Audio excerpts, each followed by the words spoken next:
Good evening, everyone. Thanks for joining us here on Bike Culture Happy Hour with Film by Bike here live on YouTube. Thanks so much for everyone who has been tuning in over the last few weeks to watch these events. We're here in week 9 and we're really excited for tonight's event. We have been working on bringing together guests who we think will delight and entertain you with information about the bike culture work that they are doing. And we've been hearing your comments and your feedback along the way. So thanks to everybody who has been tuning in and joining us for each of these events. Remember, we have the live chat window going, so you're welcome to chime in with your questions, comments, and ideas all throughout the event. And this event is also recorded, so you can always go back and watch it if you missed any portion of the show, and let friends know if they would like to join in future events or watch tonight's event as well. We're really excited to have Richard from Boise joining us once again. Hey Richard, it's great to have you here. We know we've got lots of regulars on Bike Culture Happy Hour, and that's so great to see. We've got Lloyd Cha from San Jose and other guests from San Jose. Lloyd will be joining us next week, and we'll talk more about that later on in the show. So we're so excited for tonight's show. We've got a powerhouse team of guests here. We've got coming to us live from Portland, Oregon. We've got Jude Gerace. She is the founder and former owner of Sugar Wheel Works, a bicycle wheel building shop here in Portland, Oregon. She's now working on some business consulting work, playing with her dog and riding her bike like crazy-ish. So Jude, thanks so much for joining us here tonight. Super stoked to be here. And also we've got Jackie Baker. She is an adventure cyclist who has been on the Silk Road mountain bike race as well as the Atlas Road mountain race. And she works for Bike Utah in Utah. So thanks so much for being here, Jackie. It's great to have you as well. Thank you. Stoked to be here too. So I thought I would just kick off the show with you two just kind of giving us the lay of the land. What are you guys up to these days? What are you sipping on for your happy hour beverage tonight, if you have one? And just a general check-in, how are things going for both of you? Why don't we kick off with you, Jude? I'm going to put you on the spot. Yeah, no worries. So I am sort of... there's good weeks and bad weeks, but it's been a lot of fun for me. I'm doing a lot of gardening. I planted a garden, and we just had our first garden salad with radishes and lettuce and arugula. It's the first time I've grown arugula, so that was exciting. I've been doing a lot of trail running and a lot of road running. Some home workouts and a lot of riding too. Getting to explore a lot of the gravel roads in the Portland area, and crossword puzzles. I have become it's been one of those things I've wanted to become good at. I can now complete a New York Times Thursday crossword. Whoa! I never got beyond Tuesday completely. Even Wednesday is super challenging. I'm impressed. Well, I mean, it's a lot of fun. It helps, when my partner Alex really got into it. We just eat them for breakfast and then go from there. And Sunday, I learned, is really just a double Wednesday. So that was a lot of fun. So last Sunday, Saturday and Sunday, it was rainy here, and we did 15 crosswords. Oh my gosh! Way to go, team! That's awesome. Yeah. So that's my life. Jackie, what about you? What have you been up to lately? Well, I am sipping on a Saltfire Fury Kolsch, which is a local brewery here in Salt Lake, and I thought I might need a little help with the chat tonight. So it's also one of my favorite beers, and it's a brewery that supports local cycling as well, so it's pretty awesome. So I did the Atlas Mountain Race in Morocco in February, and we were pretty lucky to be able to eke that in before everything got crazy. Yeah. And then yesterday, Into the Rift, which is a film by Brady Lawrence, he did a documentary on the Atlas Mountain Race. And so that premiered yesterday. So that's available for folks to go. I think if you go to Atlas Mountain Race, you can get a link to check that out. It's pretty awesome. It shows a lot of the landscape, a lot of the riders, a lot of what, chaos ensues out there. And Yeah, then just back here, so for Bike Utah, my main job with them is I put on a mountain bike series on Tuesday nights called the Midweek Mountain Bike Series, and we're working on getting that going. So it's been challenging for sure.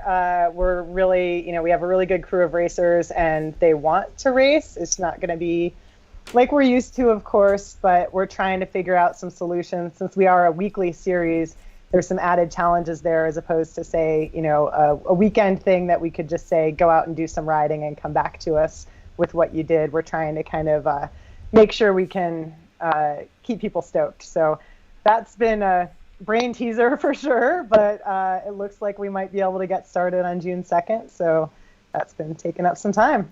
What was that like to see the film? I saw your promotions for the film premiering.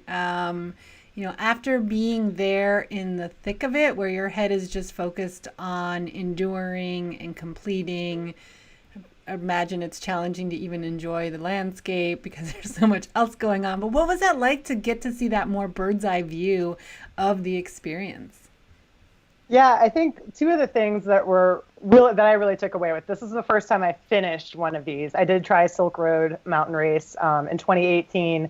Only made it 3 days in, learned a lot, and was able to apply that to this year and actually finish. Two things. The first is I live in Utah. We're used to rocks. We have a lot of rocky landscapes and cool rocks here.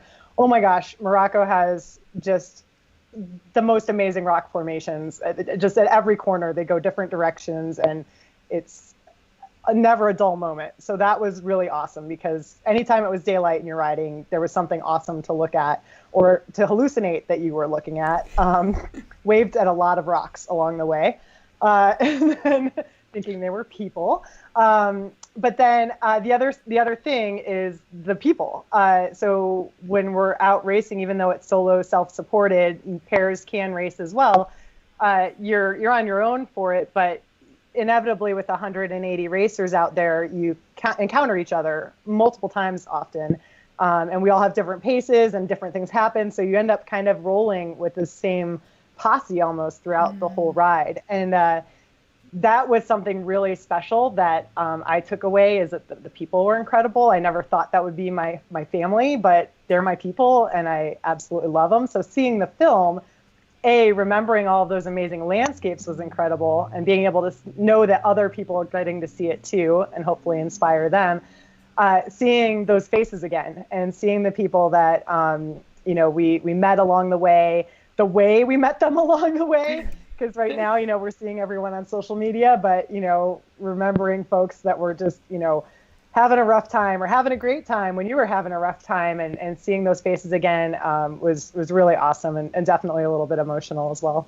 Oh, I would imagine. And I love it that we've seen some great films over the years at Film by Bike about some adventure races, in particular with Leah Wilcox. And there's one where she forms a bond with one of the other racers, and just watching kind of, those interactions and those moments, like the people that are there with you on the race, they can understand in ways that the rest of us never will. Even if we watch the movie, we're never going to understand exactly what that was like for you guys. So I can imagine that those bonds you form with those other participants, whether or not you guys ever see each other in person again or really, really stay in touch, but just knowing that you had that moment together must be a really special form of a relationship.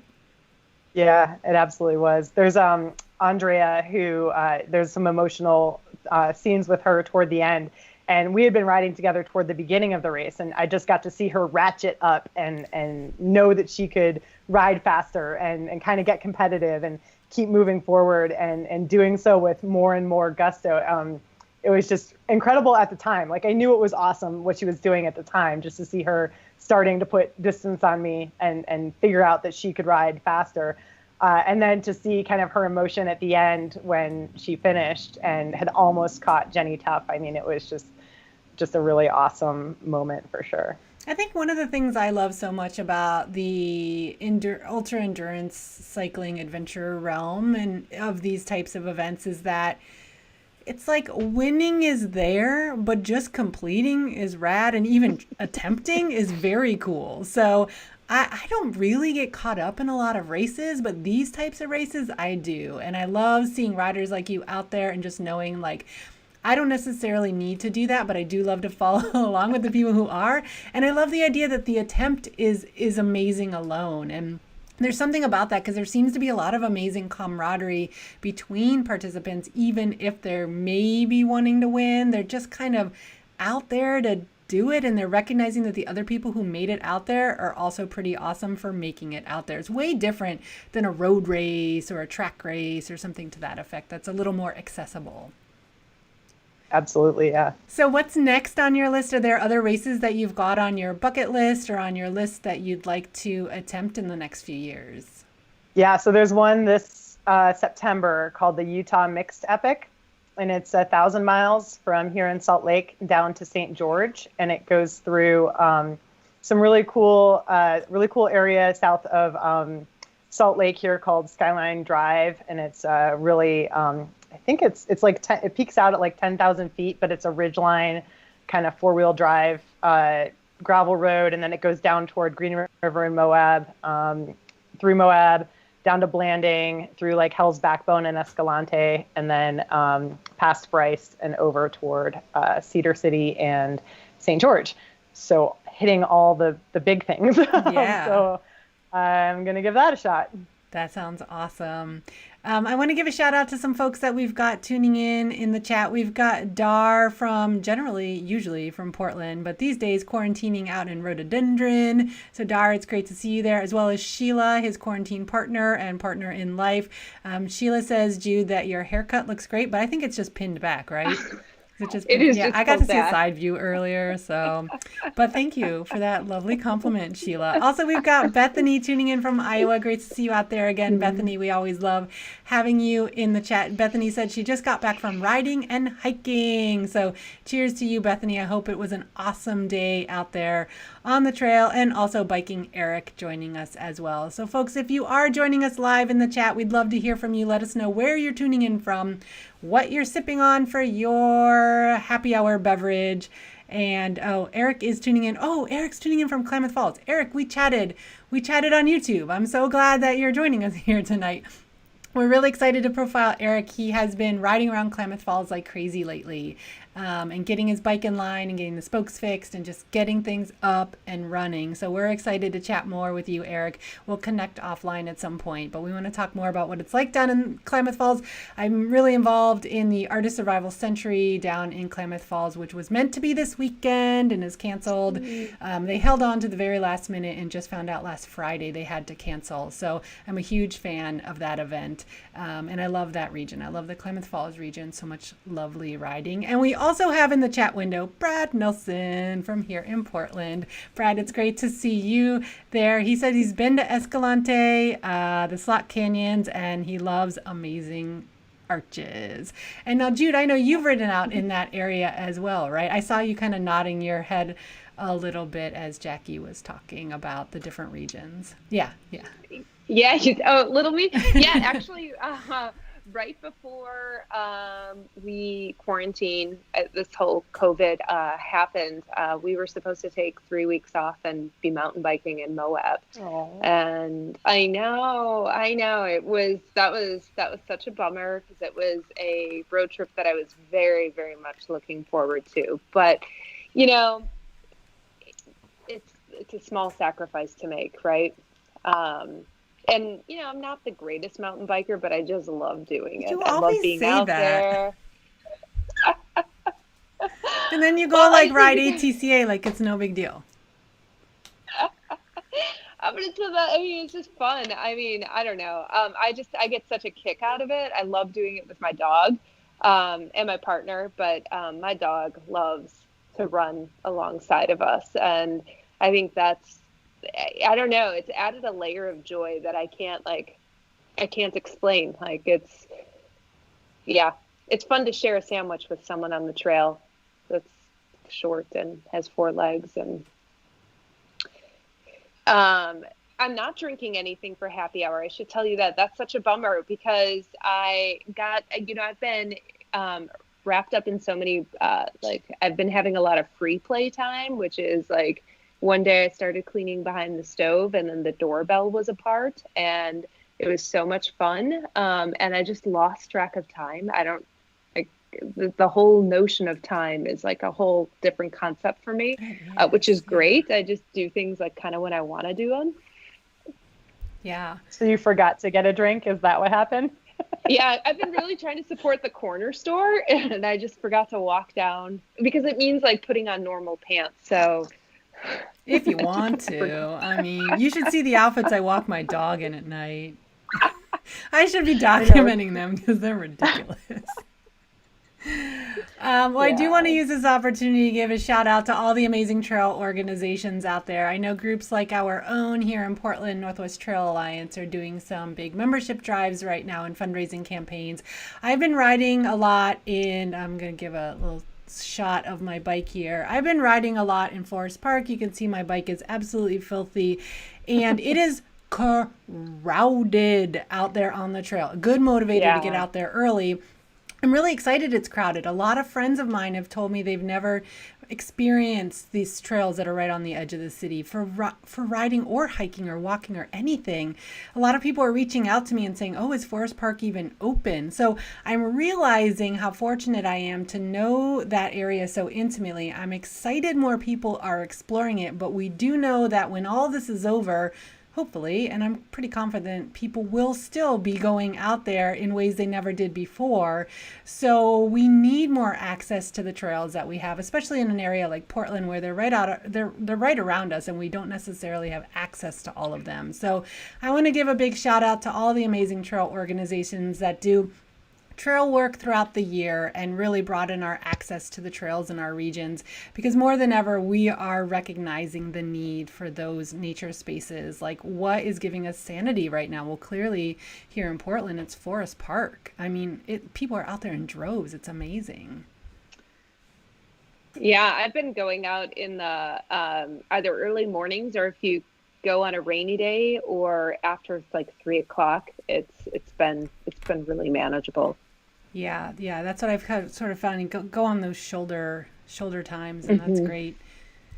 Well, I wanted to shift things a little bit. Now, it is Bike Month, and I will say just a little, I'm just going to be honest here. As someone who's been involved in bike culture since the late 90s, and is fortunate to live in a city that has a really robust bike culture and a lot of celebratory events throughout the year, I never really got so into Bike Month, because Bike Month is a great motivator to get people stoked on bikes. And I feel like this city already has that, and other projects are happening that do that. But this year, I am stoked on Bike Month because we need it, right? Because we need the extra enthusiasm, the extra oomph, the extra we can get through this. We can still do this. We are still riding in our own ways, whether that's being at home and planning rides or actually getting out there and riding solo, or however people are choosing. And I know both of you do a lot of work in the bike advocacy realm. So I'm curious to hear from you guys what's happening. So Jude sits on the board of the Street Trust. Is that still current for you, Jude? I wondered about that. Yeah. Okay. And the Oregon Timber Trail Alliance now. Oh, I didn't know that. Oh, awesome. So I would love to hear from both of you what your organizations are doing right now for projects in general, as well as what is happening specifically for Bike Month in this virtual and distanced realm. Let's kick things off with you, Jackie. Talk a little bit about what Bike Utah is doing. Sure. So actually taking a little hint from Portland, the conglomerate of entities in Salt Lake have started doing some open streets projects. So they've put up temporary barricades and closed streets to through traffic. So there's, you can still get to your house and everything, but the idea is that certain streets throughout Salt Lake City and Salt Lake County are open to pedestrians and cyclists so that folks can more easily social distance. And it's one of those things that's we're always working on trying to get projects like that going through Bike Utah. And it is a bummer that this is what it takes to make it happen. But the entities that are working on it through UDOT, Bike Utah, I think Envision Utah is involved, Move Utah, which is part of UDOT, and their active transportation division, everyone's working hard to see how some of these streets can remain more pedestrian and cycling friendly, and also how we can maybe remove a few lanes and things like that from some roads to be able to better accommodate cyclists and active transportation. So that's been a really awesome thing that was actually, it came about. It's one of those things that's so funny, any other time we bring this up, it's like, oh, it's going to take months and weeks and years to be able to make this happen, right? And then this situation happens, and we see these streets being modified within a couple of weeks. And so that's pretty telling that when there's motivation to do things and the people are behind it, things can get done. It is. And so you feel it's gone well. I have a question about this. Aileen, am I allowed to ask questions? Dudes, it's happy hour. We're just chilling. So some of the questions that I have are, it seems like things have loosened up just a little bit, even though we're still in phase 0 of sort of opening up in our county. But, just observing the traffic, it's gone from 1994 levels here to like 2012 levels overnight, it seems like. And it seems as though the drivers that are on the road are more aggressive. I have never gotten flipped off or yelled at as much as during this time. So the entitlement is there, and I'm really curious how that's going to play out.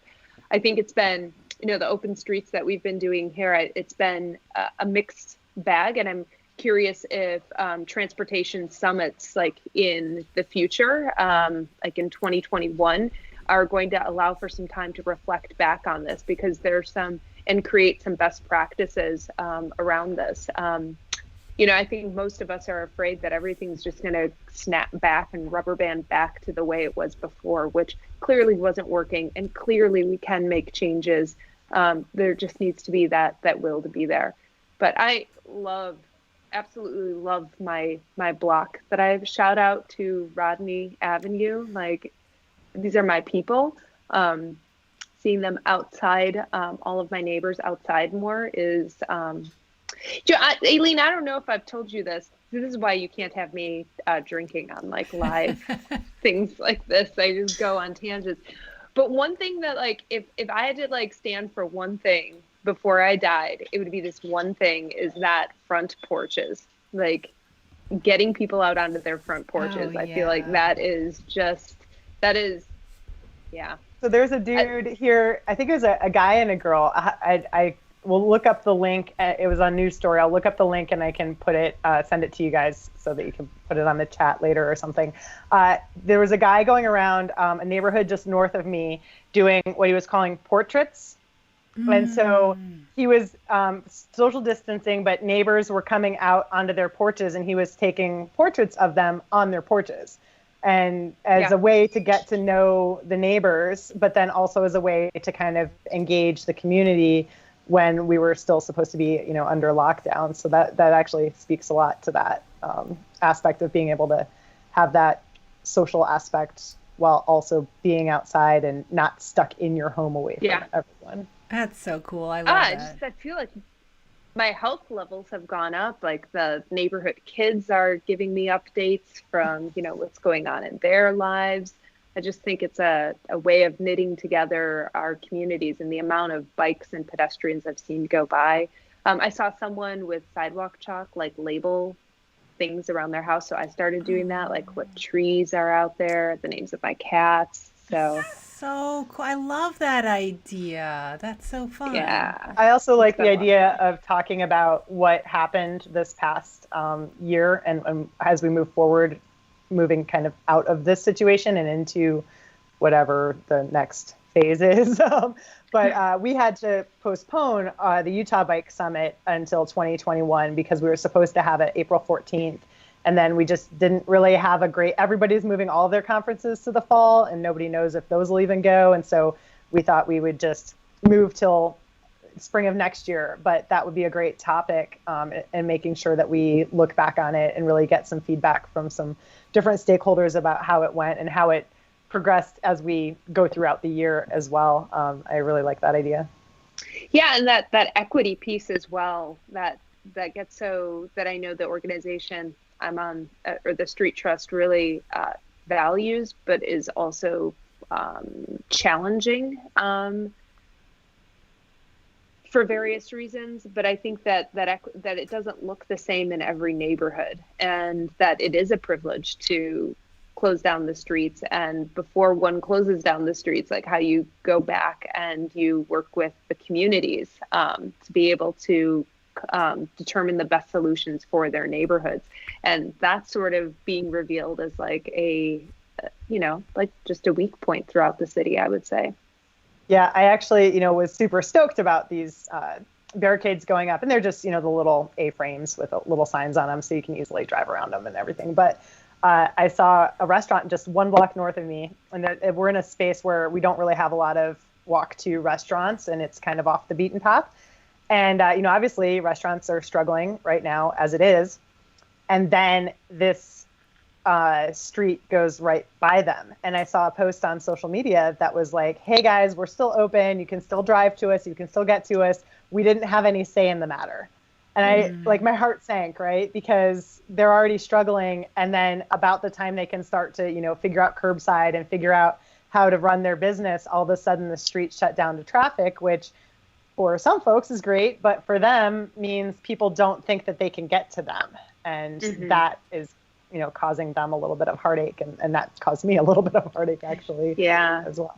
But hopefully, so there's going to be a lot to learn. And hopefully people are discovering them that maybe would not necessarily notice them otherwise because they're walking or riding by, right? Which, I mean, the assumption is always that if a car can't drive by and park in front, that you're less accessible. But I think the data proves that the strolling and window shopping style of discovering or interacting with businesses is actually far more powerful. Unless you're something like a furniture store that has like, gigantic items that you need to haul. But for things like restaurants and impulse purchases and whatnot, I think the data really proves out that it can be powerful to be on a pedestrian way, a closed off street, that sort of thing. So, right. And I think that the key there, right, would have been communication. Had, communication been like, this is what's happening to the street, let's put up some signs at the corners so to make sure people walk by and make sure that people know what's going on, kind of thing. And, again, learning.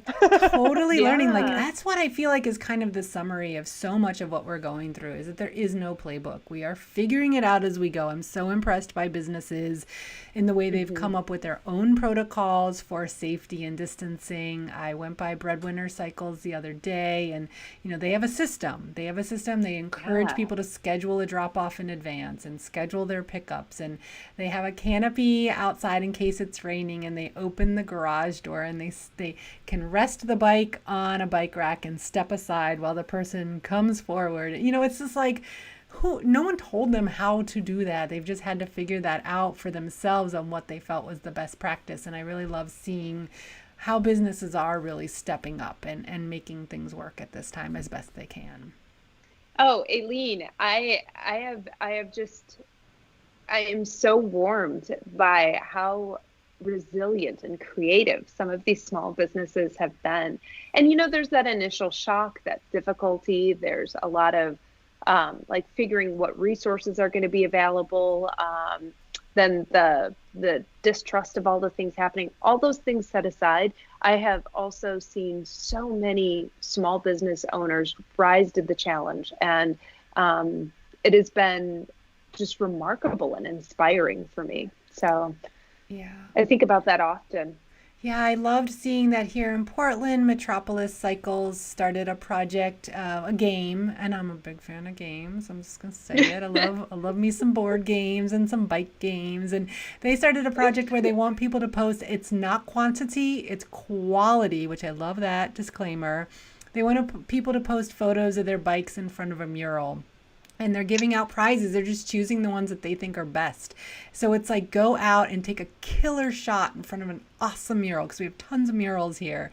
And I love that idea that it gets people out exploring and maybe going to places that they wouldn't go to otherwise, and then spending time like getting a good shot. And I think that's great. I also want to give a shout out to Sugar Wheel Works and Breadwinner Cycles for this awesome game that they have going on right now. This is the social distance scavenger hunt. So starting yesterday, I helped them place some of these, and Ira Ryan, one of the co-owners, is going to be going out with some swag packs, and we're posting in the Instagram stories clues to where these are. And we've already heard from riders that they were just sitting around at home and they weren't going to go out that day on their bike, but then they saw it on Instagram and they're like, oh crud, I'm going to go find that. I think I know where that is.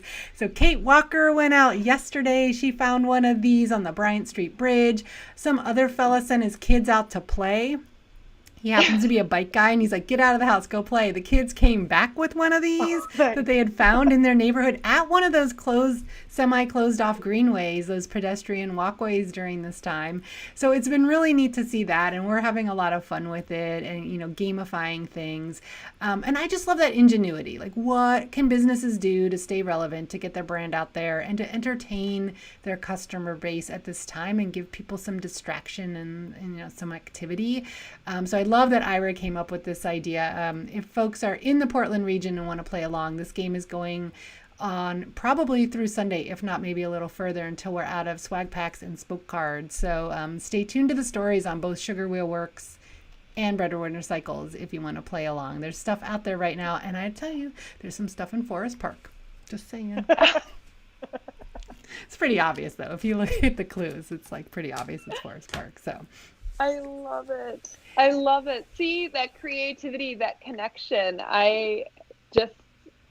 The whole slowing down has just been incredible in a lot of ways. Yeah, I think so too. Back to just a little bit back to our porch conversations.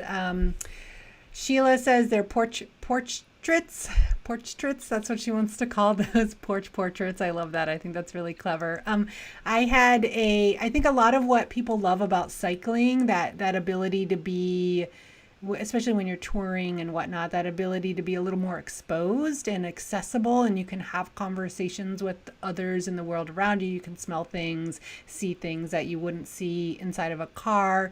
You can roll up to something and, talk to somebody in ways that you wouldn't in a car. I think porches have a lot of that same power, where if you're in your backyard, you don't have that same accessibility and that same vulnerability. There is that too, where you're open and available. But I had a socially distanced hangout with some neighbors last night, and I offered them two options. I could open the gate and spread out the chairs in the backyard, and right now my yard's looking rad. And I thought that would be nice. I kind of want to show off my backyard because it's looking rad right now.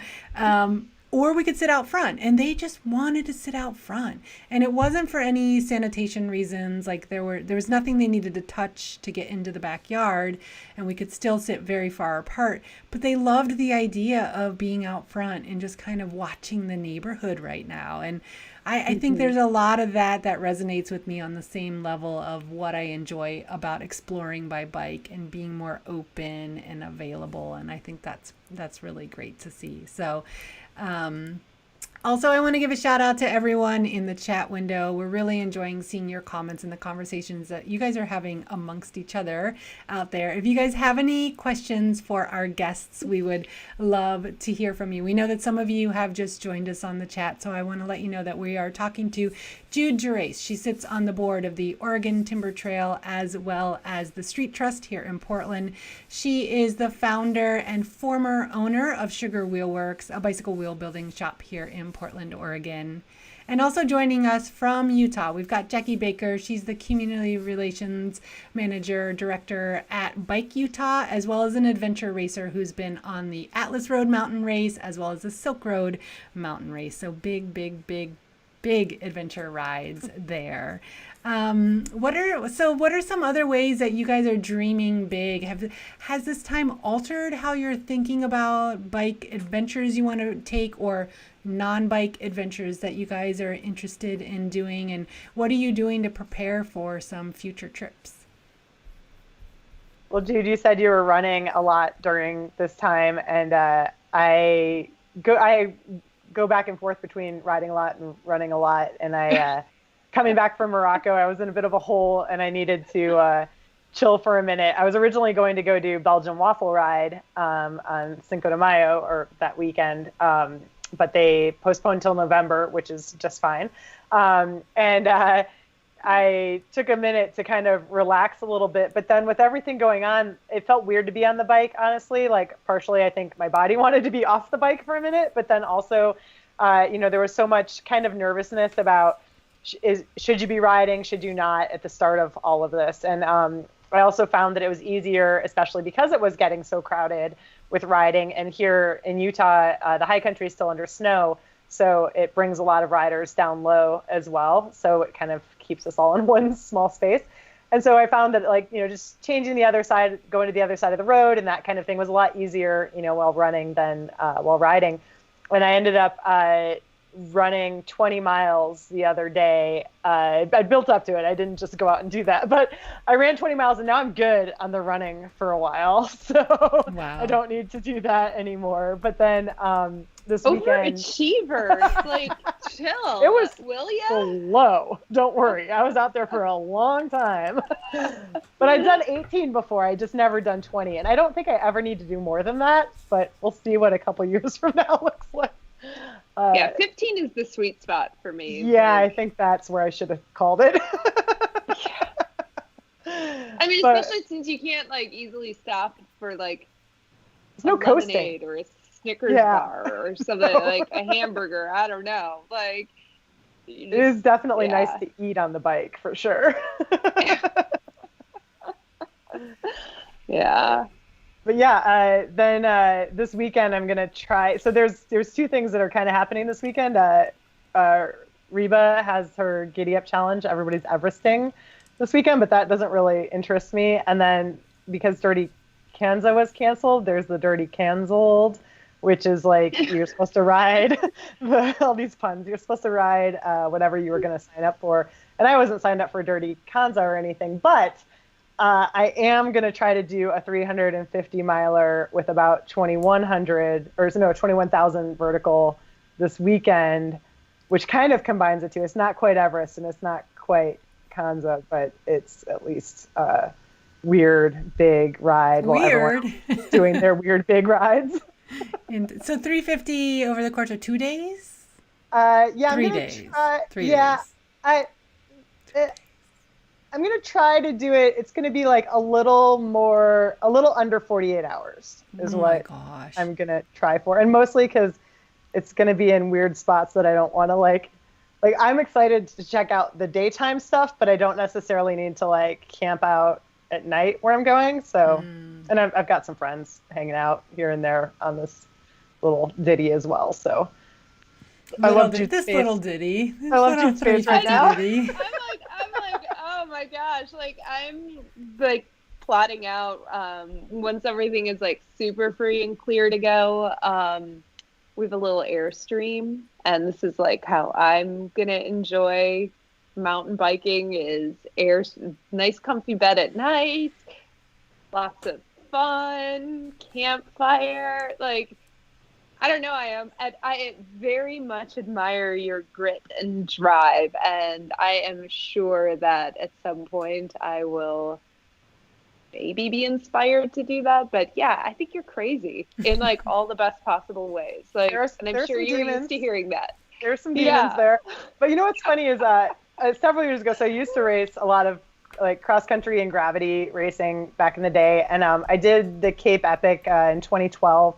And that was kind of my first big, long stage type thing. And it's funny because I got to this point and I had kind of corporate jobs at the time. And I got to this point where I'm like, what am I doing? Like, I'm too old for this. Like, I'm too old for sleeping on the ground. I'm too old for crappy ice cream. I'm too old for like crappy hotel rooms. I just want to like, be comfortable and enjoy myself and everything. And then I actually, Portland connection. So I went to the coffee school at Water Ave. And cool. I owned a coffee truck for a very short period of time because that didn't work out. But then shortly, a little after that is when I decided to do the Kyrgyzstan race because the coffee truck failed. And I just wanted to be away from people and everything and get the heck out. And Kyrgyzstan seemed like a great place to do that. And then that's why I got the breadwinner. Tony used to live here in Salt Lake. So I'd met him years and years and years ago. And just kind of knowing what he and Ira were doing, I thought, well, if I'm going to get a bike for this thing, I might as well get something made for me and for what I'm doing. And that's how I ended up with the breadwinner, who also now serves Water Ave coffee. So it all kind of strangely comes together. But now it's funny because now that I'm back on the like pain train, for some reason, like I'd rather sleep in the dirt than the hotel room. And I'd rather, eat Snickers. Yes, because if you slept in the hotel room, you'd never go out again. See? So you have to keep the pain threshold high. Otherwise, I know how this is. Yeah, I can't motivate myself I don't ever think I want to run another marathon, but I'm just happy running 7 to 10 miles, not pushing myself too much. I don't know. It's just maybe where I am, but I'm stand in complete awe. Well, the other thing too is it's a lot easier to sleep in the dirt when you've been riding for 18 hours, right? So you just bred yourself in the dirt. Does not matter. You don't want to be hanging out in a bivvy and be awake, that's for sure. Yeah. I don't know. It's like something happened and I'm living a retired life for this short section and retired. That's okay. Well, I know, but it's how retired folks all sleep in the. I've turned geriatric as well in a lot of ways, but I'm owning it.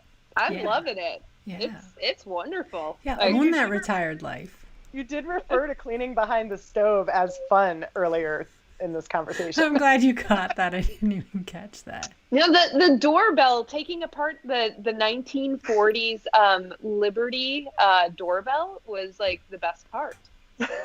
How did the doorbell come from the stove? Well, you start doing things, and this is when you let your mind go. The other, I was I can maybe improve the sound quality of the doorbell. And so I took the doorbell apart only to find out that one of the little strikers is actually worn. And I think if I replaced it, it's complicated. And I did a lot of research then on the doorbell. It doesn't sound better. It doesn't sound worse, but now I know what's wrong. I just have to try and see once a hardware store opens up. I'll see if I can find the old pieces for it. Perfect. I love it. Well, on the note of being retired, Bethany is tuning in from the chat from Iowa. She's a regular here on Biculture Happy Hour, and she says, "I am retiring this year, and I can't wait to be even more active." So I love seeing that. I want to I want to take this opportunity to give a shout out to Bethany. Arrived at our Biculture Happy Hours via the Social Distance Cycling group, so I want to give a shout out to them. I do this every week on Biculture Happy Hour. The Social Distance Cycling group is a group on Facebook that was started by Fred Zelt, who is the host of Film by Bike Pittsburgh and also a huge supporter of Bike the US for MS. And as soon as the writing was on the wall that he wasn't going to be able to host Film by Bike Pittsburgh as a fundraiser for Bike the US for MS, and he wasn't going to be able to Bike the US for MS, he funneled all of his energy into starting this Facebook group, which is a connection point for people to share what they're doing right now related to cycling, what their rides are or what their non-rides are, and a little bit of what their favorite former rides are. It is immediately catapulted into more than 6,000 members. There are members from Dubai, Nairobi, and all over the world. And it's just this really cool spot for people to share what they're going through right now. I view it as a really rad time capsule. All sorts of people are on there, and a big congratulations to Sheila, who's joining us tonight. Sheila was just nominated as the West Coast moderator of that group. They were looking for some additional moderators as the group grows. It's a super, super well organized and well run Facebook group. I do not join Facebook groups. I love this Facebook group. I look at it all the time. It's really creating a great sense of community, solace, and camaraderie for cyclists all over the world, especially cyclists who love to just get out and ride with others and can't do that right now. So anyway, big shout out to that group. It is in the chat window. If you scroll back up, you'll see a link to that Facebook group if you want to join in. So it's great to see you here, Bethany and Sheila and everybody else that's joining in. on the chat as well. So both of you do a lot of riding. I know Jude is really downplaying her skill set here tonight and being super humble, but you guys are both really burly riders who do some great riding, some strong riding. You guys both have a lot of knowledge about riding. I know, Jude, you're my guru and you help me get my wheels going. You talk to me a lot about tire pressure. You help me choose my wheels, choose my tires. You're always like, are you really like letting some pressure out for that trail? Because it's going to be way better, you know, but you say it in the nicest way. But both of you know a lot and have a lot of expertise. So I'd be curious to hear from both of you some wisdom you might pass along to those who are watching along, who might be newer to adventure riding. What are some things that really grabbed you and got you getting out there on the trail and trying new skills? What is it that drives you and keeps you out there? Or any little words of wisdom that you would say to encourage somebody to push themselves further and try some new things out on their bikes these days? All right, here I go. Yay, go for it. I think, like with anything, it really just depends on. I approach things in that I want to be good at them right away. And that space between like that learning curve and the beginner's mindset is sometimes challenging for me. With trail riding in particular, especially now because I don't want to get injured, all of these kinds of things. I think the mindset that I bring to it is you'll know when you're ready to try that feature or to, try that obstacle or that thing. And I try not to stress myself out about it. It's okay if I have to walk around it. I'm out there to have fun. I'm out there to share a sandwich with my dog on the trail. I'm not out there to win medals or anything along those lines. The same views, you get the same views, whether, you rode the feature or not. And then, like Rome wasn't built in a day. It's like, it's a lifelong thing. There are always areas where I'll want to be improving or I'll want to be better. So that's kind of the mindset that I bring to it. I think lately the notion of having fun doing things has been really hitting home for me. I didn't realize how much fun I wasn't having on my bike until this time. It's still enjoyable, just a different kind of fun. Yeah. First, I want to know what sandwich flavor you're feeding your dog, because you've mentioned it. Well, in January, we became vegan, or we eat vegan. So that might change a little bit, but I am like a major fan of a classic ham sandwich. As is your dog, I'm sure. Ham and Swiss? I prefer a Havarti, actually. I'm a Havarti fan. Okay. Yeah, double H a little, like a drizzle of honey on it is like amazing. Sounds tasty. Get I really behind like that. a butter and ham sandwich, like a French ham. Oh, so good. Don't get me started. That might be my undoing. A sandwich on the trail is like always magic. That's my favorite go-to. Jackie, what about for you? Some words of wisdom for others who are maybe newer to adventure riding? Yeah, well, it wasn't very long ago that I was new, and I feel like in a way I still am because there's so much to think about all the time. So I had done a lot of riding, a lot of bike work, mechanic stuff in the past. And when I started riding to get ready for Kyrgyzstan for Silk Road, that was the first time I'd bike packed and bike camped. And actually, it's fairly well known that I used to heckle everyone who did that.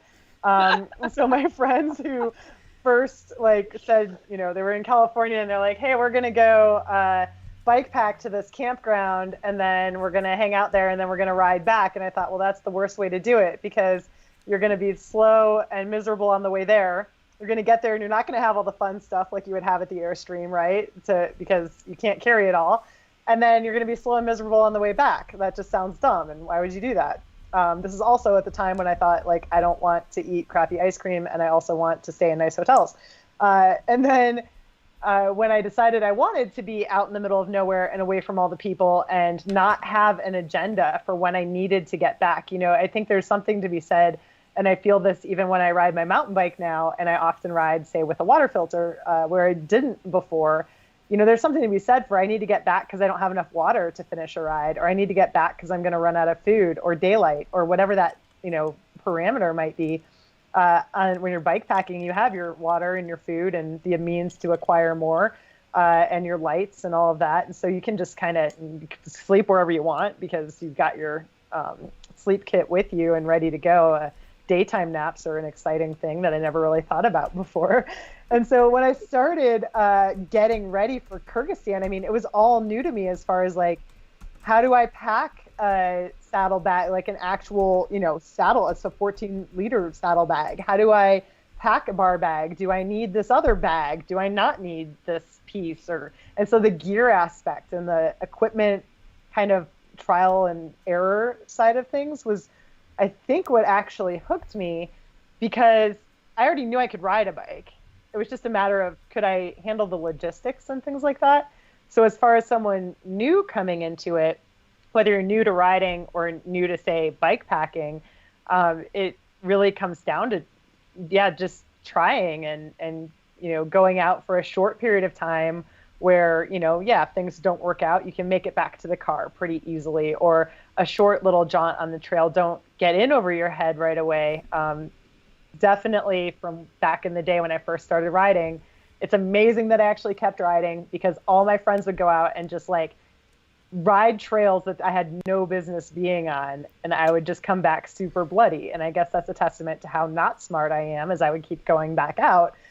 But that can be really discouraging for a lot of folks. And I think there is that, like you were saying, Jude, the ability to just say, I can take it slow and I can go at my pace. And it takes a lot sometimes to make that call.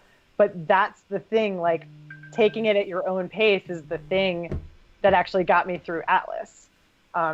Choosing to worry about what I was doing and not what others were doing is what got me there. So I think that's really hard when you're a new rider, because you're going with people often who know more, but just having that confidence to say, you know what, it's okay.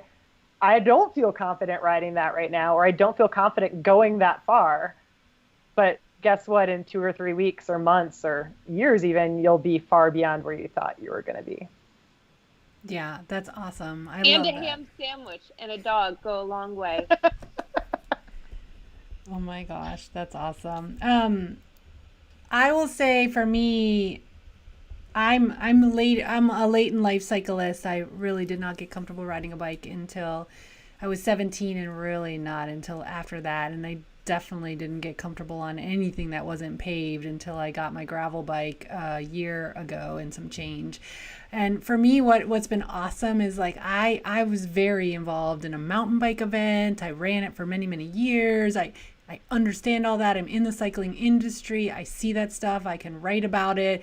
I understand what you need to do to ride terrains. And yet, so then when I went to ride, I had this high expectation because I'm seeing these ultra comfortable, talented riders, and I assumed I needed to be at 100. So sort of reiterating some of what Jude was saying, like it gets easier and I don't need to be at that level right away. That's so unrealistic. And I didn't even realize I was thinking that way until lately I've been riding and I'm like, oh, that felt way more comfortable than it ever has. And I love repetition. So I'm riding a lot of stuff that I've ridden before. And I'm like, oh my gosh, today that was like so easy and it's so fun. That's the main thing. And it's not about competition, but it's like, I enjoyed that even more this time because I know it better and I feel more comfortable on it. And I think that's a really fun approach. It's just like start wherever you're comfortable and just keep doing it if you like it, and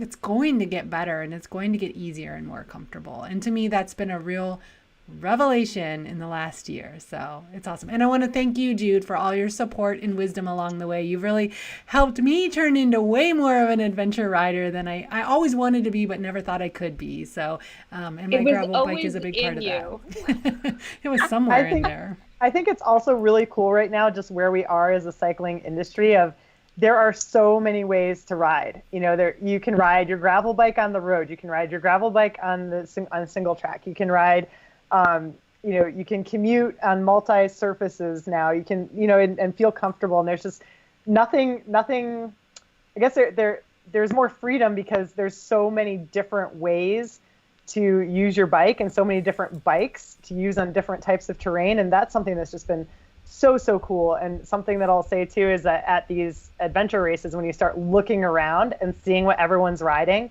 there's no one answer. And it's so rad to see all these hand-built bikes and see all these crazy drivetrain setups and all of these, crazy hand-built bags and like custom things that people are just trying to make work because it works for them. And it's just, I think, a pretty amazing thing that this is where we are with the ability to literally ride whatever makes you happy. Yeah. Truth. So good. I think that's an awesome point to go out on. Do you guys have any last words of wisdom for our audience or parting words you'd like to pass on to our bike friends and family who are out there staying home to stay safe and not riding with each other right now? I miss you. That's all. Yeah, I miss them too. Yeah, I'm so grateful. So grateful to share in this amazing culture of riding. It's and I'm so inspired. I'm so inspired by you, Jackie, and even and your story too, Aileen, as well. You're it's just I miss all of you. That's it. Well, as is our new tradition on Bike Culture Happy Hour, we're going to summarize today's show with a few words of wisdom that came from all of you guys in the chat window. That's a new feature. And our guests on the show. We did that last week and loved it, so we're doing it again. So if I were to summarize how Bike Culture Happy Hour went today in the words of wisdom, we have more than usual being last week and this week. But I will say that front porches are magic. Embrace your front porches. Thank you for that, Jude. Also support your trails organizations because there will be more people on the trails moving forward, and that's awesome, and we want more space for everybody. Ham sandwich and a dog go a long way. Don't forget that. Time on a bike is never wasted. Thank you, Dar, for that wisdom in the chat window. And Bethany, anyone can ride at any age, and she loves that. Thank you for that wisdom. On the one hand, it's okay to embrace the retired life, but at the same time, it's easier to sleep in the dirt after riding 12 hours. And who said that? You guys did. Ride whatever bike you want, and yes. So thank you guys. That was awesome. I really want to go out. I'm gonna do a little redo here. We're rewind and say, and our final here is ham sandwich and a dog go a long way. We're going to go out on that one. I should have ended with that one. Well, thank you guys. Jude and Jackie, you guys are awesome. Super fun to hang out with you guys tonight. Thank you so much for joining us on Bike Culture Happy Hour tonight. Thank you. Thanks for having us. Yeah. So folks, this has been Bike Culture Happy Hour here on Film by Bike on YouTube. We have been enjoying hanging out with all of you on Thursday nights. I want to let you know that Bike Culture Happy Hour is coming to a close. If we made the hard decision, this was always meant to be a temporary project, and summer is on the horizon, and we want to be out there and enjoying summertime. Plus, we also feel like we are needing to move on to other projects. So we're excited to announce that we're going to be celebrating our 10th episode anniversary next week, and we're going to be celebrating by bringing on bike party organizers from all over the United States. So Bike Party started in San Jose. Big ups to the Bike Party folks for getting that movement started. And now there are bike party groups all over the world. We had Greg Hum from Boston Bike Party here on the show a couple weeks ago.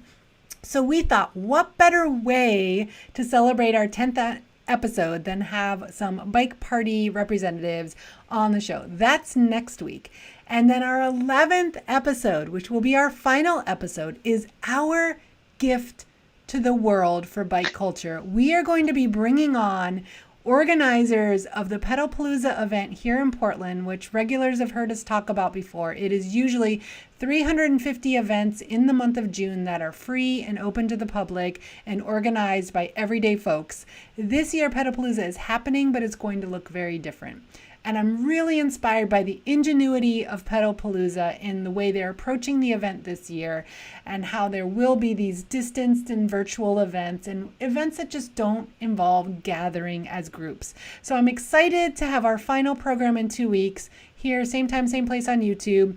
Organizers of events from Pedalpalooza sharing what they're doing to keep the bike fun movement alive. This is our gift to the world because we exist to inspire bike fun throughout the world, to galvanize bike communities, and to give people opportunities to share their to enjoy their shared passion for cycling. And that's what we're here for. So we're really excited about that coming up. Also, just a reminder to support your local trails organizations. That's the message for tonight's program. We want to thank you all for joining us here on Bike Culture Happy Hour. Be sure you subscribe down below. That'll allow you to be notified every time we have cool stuff happening here at Film by Bike on YouTube. We've got all sorts of stuff planned moving forward based on the success we've had in just the last 2 months. It's hard to believe it's only been 2 months since we've been on YouTube, but the outpouring of support from all of you has really made that happen. So we look forward to seeing you guys all next week. Spread the word. Let's get some more friends and family in here for our last 2 episodes of Bike Culture Happy Hour. Enjoy the rest of your evening, and we'll see you guys next week. Thanks.